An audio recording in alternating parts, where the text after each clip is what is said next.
બદલાતા ઋતુચક્ર અનુસાર ખોરાક પર ખાસ ધ્યાન આપવું જરૂરી બની જાય છે, કારણ કે સમય અનુસાર પાચન ક્ષમતામાં ફેરફાર, ત્વચા સૂકી, પાણીની કમી, ઇમ્યુનિટી પર અસર પડે છે.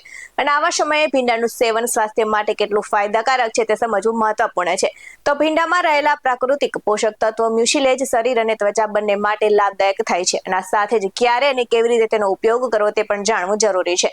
તો નિષ્ણાંતોના મત અને વૈજ્ઞાનિક દ્રષ્ટિકોણ સાથે ભીંડાની તાસીર અને આરોગ્ય પર તેની અસર શું થાય છે તે વિગતવાર જાણીએ. નમસ્કાર દર્શક મિત્રો, BS9 ન્યૂઝમાં આપની સાથે હું છું નેહા પટેલ.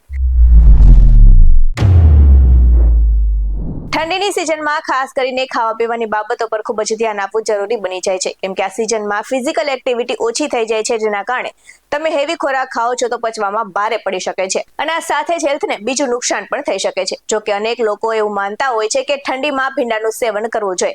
આ સાથે જ ઘણા લોકોનું એવું પણ માનવું છે કે ઠંડીમાં ભીંડા ખાવાથી હેલ્થ પર અસર પડી શકે છે. ત્યારે આહાર વિશેષજ્ઞોનું કહેવું છે કે ભીંડાનું સેવન કરી શકો છો અને ભીંડા ખાવાથી કોઈ સમસ્યા થતી નથી. આમ તમને એક વાત જણાવી દઈએ કે આ સિઝનમાં ભીંડા તમને તાજા મળતા નથી, કારણ કે ભીંડા ગરમીની સિઝનનું શાક છે અને આ કારણે ભીંડાની ક્વોલિટી પર અસર પડી શકે છે. અને આમ તમે ભીંડાને પાણીથી ધોઈને કોરા કરીને શાક બનાવીને ખાઈ શકો છો.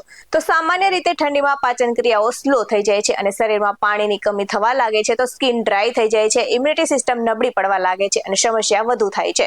તો એક્સપર્ટના જણાવ્યા અનુસાર સિઝનમાં એટલે કે ઠંડીમાં ભીંડાનું સેવન કરવું સ્વાસ્થ્ય માટે સારું સાબિત થઈ શકે છે. ત્યારે ભીંડામાં અનેક પોષક તત્વો જોવા મળે છે અને સ્વાસ્થ્ય માટે તે ખૂબ જ ગુણકારી સાબિત થયા છે.